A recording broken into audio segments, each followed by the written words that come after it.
feature film commercial फिचारनि बायदि लिरनाय नागिरबा मोनाखै दा रबिया पाब्लिकफोरनो एकदम बुंदोंथ' देखायदोंथ' दा रबिया प्रुफ खालामनांगौ बे सेन्सर सार्टिफिकेटआव गावनि सेन्सर सार्टिफिकेटआव बबाव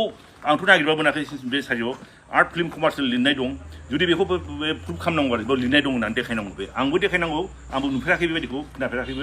दा बे पाब्लिकनोबो बुंदों बे गले गले बुंदों ओंखायनो जुदि बे देखायनो हायाबा प्रुफ खालामनो हाया बेखौ थगायसुला होननानै होनजागोन आरो बे आंबो थगायसुला थांगोन दा बेखौ गावजे थगायसुला नङा बेखौ होननानै देखायनांगौ बे माबायाव खुलुमबाय बयखौबो आङो बे समाव मोनसे सुंद' आपडेट लानानै फैलायबाय रायजोफोर रबि नार्जारी बिथाङा फैला जेबोरगियारि बिथांखौ फिनजाथाय होनाय समाव जोंदाव बड'सानिबो माखासे बाथ्रा बरनदोंमोन एबा जोंदाव बड'साखौबो बिथाङा माखासे बाथ्रा बुंदोंमोन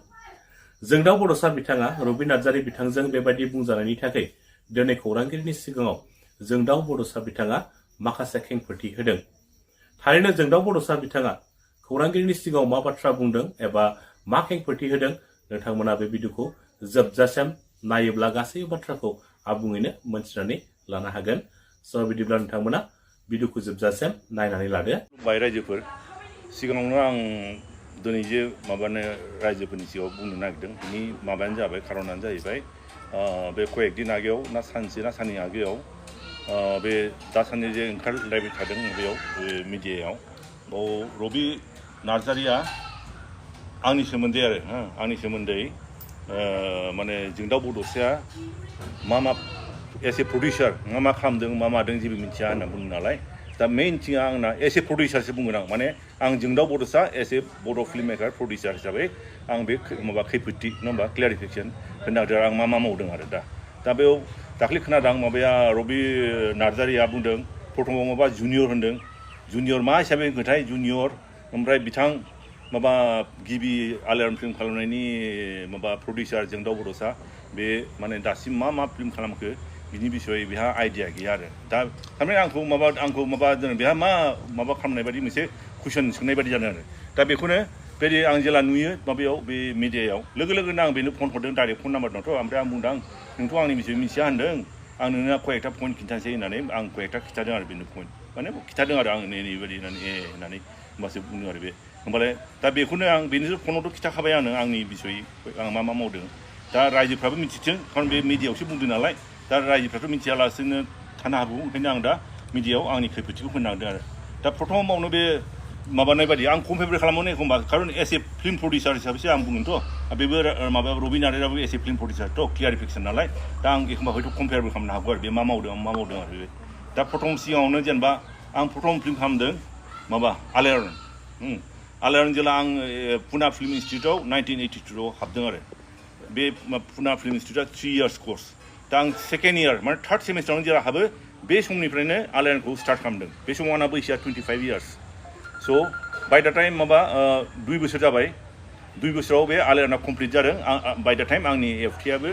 माने एफटिआइ कर्सआबो कमप्लिट जादों 27 बोसोराव आरो दा बे आलायारन फिल्माव आं एस ए प्रडिउसार आं बे आलायारनाव 10 जन प्रडिउसार दं पार्टनार्स दा वान अफ दा आं प्रडिउसार पार्टनार ओमफ्राय बे फिल्मखौ आं पुरा मावजोबदों गासैबो एक्जिकिउटिभ प्रडिउसार हिसाबै आरो दा एस ए प्रडिउसार बे फार्स्ट आलायारन बेथ' नेसनेल एवार्ड मोनदों रायजोफ्रा मिथिगौ आलायारननि सोमोन्दै दा सेकेन्ड जेला कयेक बोसोरनि उनाव जेला आं बे माबा एसे फिल्म मेकार नालाय जोंहा माबा माबि डकुमेन्टारि फिल्म खालामबायो मालाबायो दा क'क्राझाराव मोनसे TLCनि प्रग्राम सोलिदोंमोन बाव आं डकुमेन्टारि खालामनानै फार्स्ट आं माने 1.5 लाख थाखा खामायदों आरो इनकाम जादों आंहा फिल्म खालामनानै मोनदों दा बे 1.5 लाखजों लोगोसे आं सासे न'नि मानसि खुरमानिफ्राय आं 2 लाख लानानै 3.5 लाखजों 1994आव माबाखौ माने 10था रिल बायनानै दं फैसा 3.5 लाखल' नालाय 10था रिल बायदों 10 दिन शुटिं खालामदों लाइट टाइट गैया जेबो गैया आंनाव मोनसे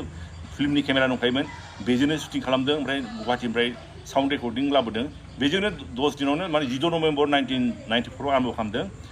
एक्सुवेलि माबा 31 बिदियावनो जानांगौमोन जायखौ माने नेक्स्ट इयाराव 95 फार्स्ट मार्चआव आं कमप्लिट खालामनाङो माबाखौ बे हाग्रामा जिनारिखौ प्रथम आरो बे दा बे आंनि बाजेटआ 3.5 लाखल' आरो बे 3.5 लाखनि बे हाग्रामा जिनारि बा रेड इन्डियान भार्जिन फरेस्ट बे फिल्मा माबायाव प्रथमाव इण्डियान फिल्माव सेलेक्ट जादों बिनि उनाव नेसनेल एवार्ड मोनदों नेसनेल लेभेलनि एवार्ड बेस्ट इनभाइरमेन्टेल एस्पेक्ट दा बे मोननै मोनदों आरो ओमफ्राय बे फिल्मानो मा नेसनेल लेभेलनि एवार्ड मोननाय फिल्मफोरखौ माबायाव दूरदर्शन टेलिकास्ट खालामो आरो माबायाव दा अनेक नाजानायनि उनाव बेखौ बे टेलिकास्ट खालामदों बाव आं 12 लाख ना 14 लाख बेसे माबा मोनोमोन ना 16 लाखमोन खुब समाव 14आनो जानो हागौ आं गोसोआव गैला एक्जाक्ट बावबाय आरो दा बे हिसाबै आं बे आलायनखौ आं 3.5 लाख इनभेस्ट खालामनानै आं सारिगुन फ्राय सारिगुन फ्राय 3 गुनखौनो हमना लादो दे आं माबानो हादों आरो बे माबानो खालामनो हादों आरो बे नेशनेल एवार्डबो लानो हादों दा रबिया गाव गोग्गानो बुंबाय थायो जेनेबा साप'ज आरो थांनाय माबानिफ्राय बे 2 बोसोरनिफ्राय खोनाबाय थादों माबा 60 लाख खरस खालामगासिनो दं आरो दा 60 लाख खरस खालामनानै दा दाख्लै फनावबो खिथाहरदों गाव आं 90 लाख रुपिस टार्नअभारसो आरो मोन्दों होनना बुंदों मोन्दों माने मा टार्नअभारथ' औ टार्नअभार जाबाय थारमाने बिनियाव हयथ' बिदि खरस ओंखारगोन आरोथ' हमना ला 60 लाख खरस खालामनानै 90 जुदि टार्नअभारबा बे 75 बा 80 बेबायदिसो मोनगोन आरो जेनेबा तथापियाव आरो जायखिया दा बे 6 लाख गारनानै माने 10 लाख बा 15 लाख बे प्रफिट आरो बे खिन्थु माबा नङा डाबलबो नङा आरो दा आंनि जुदि साप'ज कम्पेयार खालामोबा S A producer just compare खालामदों आरो बे आं 3.5 लाख फिल्म खालामनानै नेशनेल लेभेलनि एवार्ड मोननो हादों इन्डियान फर्माव सेलेक्ट जानो हादों आरो आं माबायाव दूरदर्शनाव टेलिकास्ट खालामनानै 3 बा 4 गुन थाखा खामायनो हादों आरो दा माबाखौ आं जास्ट एस ए प्रडिउसार खालाम बे प्रडिउसार हिसाबै आंखौ कुइसन खालामदोंथ' दा बे 6 लाखनि जे फिल्म 60 लाखनि जे फिल्म खालामदों बेजों 1.5 गुनबो नङा फिल्मा बे जुदि आंजों समान जुदि गुन हिसाबै खालामनांगौबा बे 2 कोटी 40 लाख थाखा मोननांगौ आरो होमबासो आरो बे 60 लाखजों आं 3.5 लाखजों जुदि नेशनेल एवार्ड इन्डियान फिल्माव सेलेक्ट जादोंबा 60 लाखजों बे 10थासो नेशनेल इन्टारनेशनेल एवार्ड लानो हानांगौमोन आरो बे खारन बे आंखौ कुइसन खालामदों प्रडिउसार हिसाबै आं बे हिसाबै बुंदों आरो बे ओमफ्राय बे 60 लाख बाहायदों आं होननानै बुंबाय थायो आरो बे 2004आव आं जेब्ला अनेकानो मिथिगौ 3 गर्ल्स एन्ड द गल्डेन ककन मोनसे इंलिश आरो 70% इंलिश 30% बर' बेसिकेलि इंलिश बड' इंलिश फिल्म बेसिकेलि इंलिशानो होनजायो आरो बेयाव आमेरिकानि सानै हिन्जावा फैनानै जोंनि बर' एरियायाव गिदिंनाय बिनि उनाव आरो बे फिल्माव आं 2004आव खालामदों बेखौ बाव आंना मोर देन 1 कोटी खरस जादों आरो बे कोटीनि बारा दाबो फिल्मा 99% कमप्लिट जानानै दाबो आं रिलिज खालामनो हायाखै 20 बोसोरनि बारा जालांबाय दा जागोन बे आंनाव नेगेटिभ लाबोबाय आं डिजिटेल दंजोबो उनाव आं गोसोबादि खालामगोन आरो बे जागोन आरो दिनै नङा गाबोन समफोर जागोन आरो दा बे समाव माबायाव 2004आव आं जे जेसेबां थाखा बे खरस खालामदों नर्थ इस्टआव खुनु आसामावबो रावबो खालामफेराखै नर्थ इस्टआवनो खुनु खालामफेराखै आं बहुत रावनोबो जाहिर खालामाखै आं नै आंनो हायेस्ट बाजेटनि फिल्म खालामदों मादों आं जाहिर खालामफेराखै आरो बेखौ क्वालिटि जानांगौ फिल्मा मोजांसो जानांगौ बे थाखा फैसानि खोथा गैया बेसिमोन आरो दा बे रबियाथ' बाबदों 60 लाख नै मैया दाख्लैसो 2 बोसोरनि आगोलावसो बे 60 लाख खरस खालामदों आरो बे आंथ' 2004आवनो मोर देन 61 करोड़नि दाथ' आंनाव बांसै अनेक मानसिजों होनांगौ दं माखासे सुख'बाय बे सोलिगासिनो दं आरो बे मोनसे जाहैबाय बे माबानि बिसय बुंनाय जाहैबाय बे आंनि बे माबानि बिसय दा आरो मोनसे बुंबावदों बे सेकेन्डआ जाहैबाय मोनसे माबा आं दाख्लै बे माबायाव बे एवार्ड सेरेमनियाव मोनसे खोथा बुंदों आरो माने फार्स्ट पइन्टआथ' आं फिल्मखौ बोरै सेलेक्ट खालामखो बेखौ बुंदों सेकेन्डआव बे जोंना 28 बोसोर बे बर' फिल्म मेकारा दाबो नेशनेल एवार्ड लानो हायाखै बिनि फैगोन थार्डआव बुंदों बर'नि माबाया मा होनो बेखौ बर'नि फिल्म मार्केटआ बिराद लिमिटेड आरो जोंना बेसेबां 15-16-20 लाखल' आरो लिमिटेड आरो भेरि लिमिटेड बेजों माने बिराद खस्थ' मस्थ'आ थाखा मानो बेखौ रबिया नार्जारियाबो बुंदों जों माबायाव बेयाव बुंदों बे आं बुंनायाव बे आं मोनसे बेयाव बुंदोंमोन मा जोंना मार्केटआ लिमिटेड नालाय दा बेखौ जुदि जों एक्सपान्ड खालामोबा क' प्रडाक्सन खालामनांगौ आरो दा जोंना 15 लाखल' बे 16 लाखल' 20 लाखल' मार्केट बा जुदि क' प्रडाक्सन मा कम्पानि जानांगौ कम्पानि जानानै ओरैबायदि जानांगौ जों बोसोराव 10 थाखा जुदि टारगेट लानो हायोबा मा बेबायदि मा जायो जोंना साप'ज आं मोनसेखौ जों एसामिसजों बर'जों खालामबाय एसामिस आर्टिस्ट लाबाय बर' लाबाय हल एसामिस मार्केटखौ केपचार खालामनो हागोन देखायनो हागोन आरो एखे धरननो बेंगलिखौ जेनेबा एसामिसाव 1 कोटी खालामबाय बेंगलियाव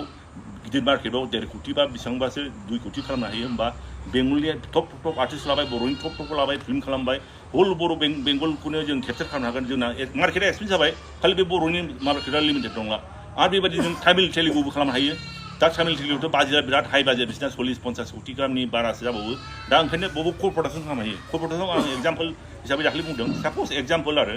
माने 40 कोटीनि बाजेट जों बर'नि कम्पानिया जों 20 कोटी गारबाय बिसोरनिफ्राय 20 कोटी लाबाय जेब्ला बे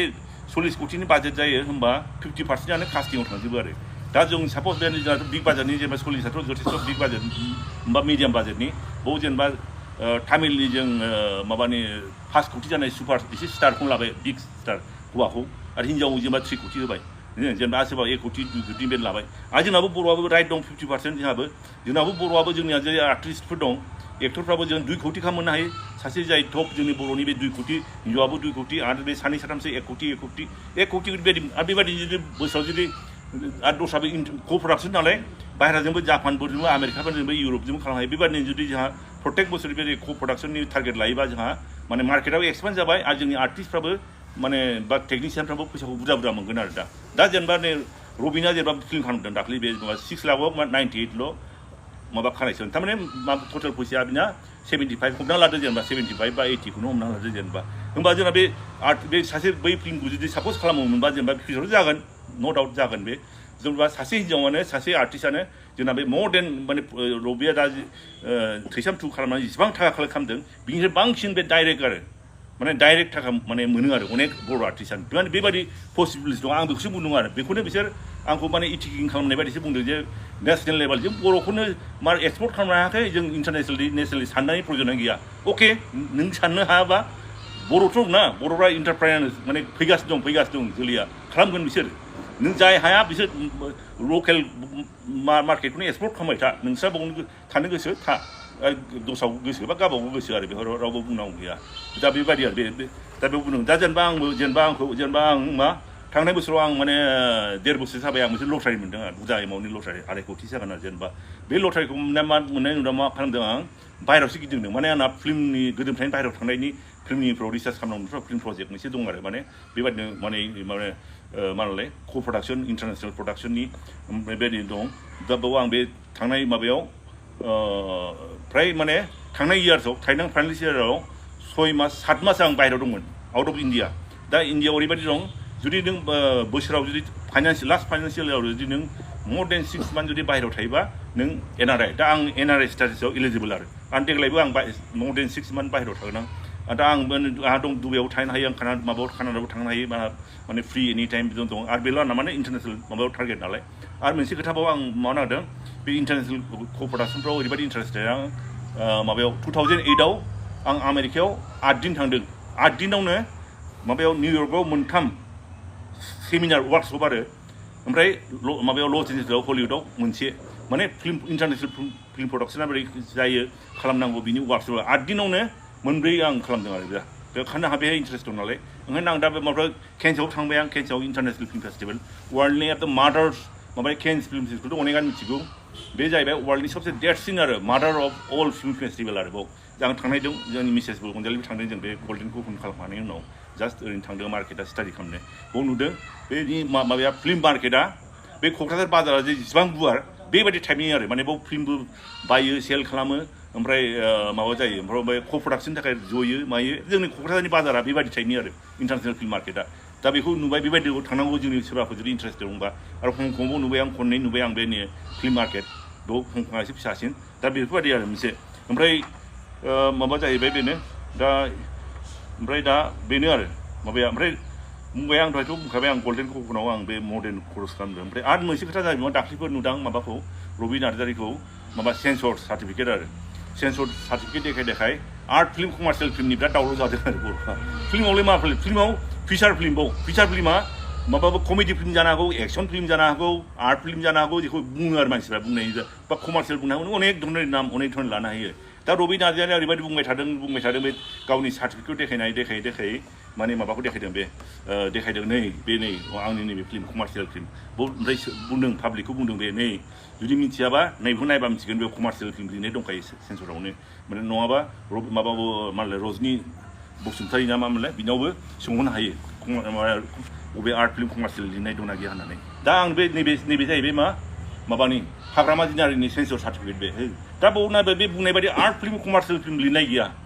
फिल्माव खालि दं सेन्सरा ओरैबायदि खालामो जुदि 2000 मिटार्सनि गोजौआवबानो फिचार फिल्म सर्टबानो माबा जायो माने सर्ट फिल्म आरो माने 73 मिनिटनि प्लासबानो 73 प्लास सामथिं आरो बिनि प्लास गोजौबानो फिचार फिल्म बिनि गाहायावबानो सर्ट फिल्म आरो दा बेसो दं ओमफ्राय इउनिफ्राय लिरो नैबे इउ लिरदों इउ माने माबा आरो मालायखौ माबा रेस्ट्रिक्टेड पाब्लिक एक्जिबिसन आरो बयबो देखायनो नायनो हायो फ्रिलि आरो जुदि एडाल्ट लिरनानै थायोबा खायफाना जुदि सिरियाल माबा एडाल्ट थायो खायफाना एडाल्ट बा खालि अनलि फर एडाल्ट आरो एखमबा इउए लिरनानै थायो इउए माने माबा आरो गार्जेन थानानै गथ'फ्राबो नायनो हायो आरो मोनसे आरो एज थायो एजआ माने रेस्ट्रिक्टेड माबा सोरबा स्पेसियालाइजफोरनि आरो दा बेबायदि केटागरि दं आरो आं बे आर्ट कमार्शियेल माबा art feature film commercial feature film बायदि लिरनाय नागिरबा मोनाखै दा रबिया पाब्लिकखौनो एकदम बुंदोंथ' देखायदोंथ' दा रबिया प्रुभ खालामनांगौ बे सेन्सर सार्टिफिकेटआव गावनि सेन्सर सार्टिफिकेटआव बबाव आंथ' नागिरबा मोनाखै बे सारियाव आर्ट फिल्म कमार्सियेल लिरनाय दं जुदि बेखौ प्रुभ खालामनांगौ आरो बेयाव लिरनाय दं होननानै देखायनांगौ बे आंबो देखायनांगौ आंबो नुफेराखै बेबायदिखौ खोनाफेराखैबो दा बे पाब्लिकनोबो बुंदों बे गले गले बुंदों ओंखायनो जुदि बे देखायनो हायाबा प्रुभ खालामनो हाया बेखौ थगायसुला होननानै होनजागोन आरो बे आंबो थगायसुला थांगोन दा बेखौ गाव जे थगायसुला नङा बेखौ होननानै देखायनांगौ बे माबायाव बे मा होनलाय बे मोनसे आरो बे ओमफ्राय आरो मोनसे बे सेन्सरावनो प्रब्लेम जादोंमोन ना जेब्ला आं गुवाहाटियाव थायोमोन आंनाव रबिजोखौ लोगो मोनोमोन आं बे खिथायोमोन बे माने आं माबाबाय 8था फिल्मनि सेन्सर खालामबाय आं हायेस्ट बर'नि सेन्सर खालामग्रा मोजां खोथा बिराद मोजां नों 8था फैसारनाव सेन्सर खालामग्रा बिना मा टारगेटआ प्रत्येक सेन्सर खालामनानै बे नेसनेल एवार्डआव हरोमोन आरो बे खिन्थु प्रत्येक बारावनो माबा जायोमोन बे माने मोनफेराखै रिजेक्ट जायोमोन थारमाने 8 बार हरदों 8 बार रिजेक्ट जायाखै 8 बार सेन्सर खालामदों माने बे माबा खालामदों आरो बे दा बाव ओमफ्राय मोनसे समाव ओरैबायदि टाइम सफैबावदों बे सेन्सर फिल्म बेल' खालामो नालाय ओमफ्राय बर'फ्रा दस्राफ्रा खालामा दा मोनसे समाव मा खालामदों मोनसे गुवाहाटियाव प्रडिउसार एस'सिएसन दं बेनिफ्राय मोनसे लेटार लानानै ओरैबायदि खालामदों बे माबानि एसपि ओमफ्राय डिसि बेनो बे लेटार हैदों जे ओरैबायदि जुदि बर' फिल्मा जुदि माबा जायाबा सेन्सर जायाबा बेखौ माने देखायनो मोना आरो गावहाथ' सेन्सर जाबाय नालाय गावना देखायनो मोनगोन दा बे एकदम माने बिराद सेल्फिस खामानि जादों आरो बे गाज्रि खामानि जादों बे जायनि दारै ओरैबायदिमोन जे माने गावनि फिल्माल' पाब्लिकजों देखायजानांगौ दस्राफ्रा माने बन्द' जानांगौ बा जेलाव थांनांगौ बा माबा पाब्लिक माबा मोननांगौ आरो कमप्लिसिटि मोननांगौ आरो बे जादों आरो दा बेयाव बेखौथ' मा जादों बे बिसाया बे समाव मिटिं खालामदों आंखौबो लिंहरलायदोंमोन आंथ' अबजार्भार हिसाबै थादों बे समाव बेखौ बिसाया नायनानै बेथ' बिराद अन्याय जादों बे एकदम सेल्फिस खामानि जादों बे ओंखायनो बेखौ बे समाव माबा खालामनानै बिसायाखौ 4 बोसोर बैकट खालामदों बेखौ बिनिफ्राय 4 बोसोरनि थांबाय खुब समबाव 20 बा 19आवनो बे जोबदों आरो बिनि उनाव दा फिल्म खालामदों बे दा ओमफ्राय दाख्लि नै फिल्म फेस्टिभेल दावराव दावसि जादों दा आं सानो बेखौ जे बे समाव बैकट खालामदों बिनि थाखायसो माने बे रिभेन्स हिसाबैसो माने रिभेन्स हिसाबैसो लानानै बे दा बेबायदि बुंला बुंलि खालामदों नामा आं डाउटफुल आरो बेबायदि आरो सानदां आरो बेनो दा बेखौ जाना जेखि मिथिला रायजोफ्रा एसे माबा माने रायजो राजाफ्रा माने माबा जाबाय केयारफुल जाबानो जाबाय सोर मा बुंदों सोर मा मादों बेखौ मिथिदों दा मोनसेल' आं रबि माबाखौ रिकुवेस्ट खालामो बा खावलायो बा डिमान्डबो खालामो आं बे सेन्सराव जे मा होनलाय आर्ट फिल्म कमार्सियेल फिल्म लिरनाय दं बबे देखायनांगौ रायजोफोरनोबो देखायनांगौ आंबो देखायनांगौ खारन आं नुफेराखै सेन्सराव दा बेखौ बे न'आ जुदि थगायसुला जागोन आरो जुदि बे गावनि माबाखौ जुदि प्रुभ खालामनो हायाबा जे नै सेन्सराव आर्ट फिल्म कमार्सियेल लिरनाय दं बेखौ जुदि देखायनो हायाबा थगायसुला पाब्लिकखौ एकदम मटिभेटेड खालामदों आनइन्टेनसनेलि दा बेनो आरो आं दा बे खारन बे माबाया आंखौ माने जुनियर बिथां माबा आलियान फिल्म खालामग्रा होननानै फोरमायदों जुनियरखौ मा हिसाबै बुंदों आंखौ इटिं खालाम बुंदों आंखौ माबानो खालामनो हिसाबै बुंदों ना मा आं मिथिला बेखौ दा बे हिसाबै दा बिनि बे ओमफ्राय आंनि खामानिखौ मिथिया जाहैबाय एस ए प्रडिउसार आं खिथाजोब्बाय दा बास बेनोसै आरो गोजोन्थों रायजोफोर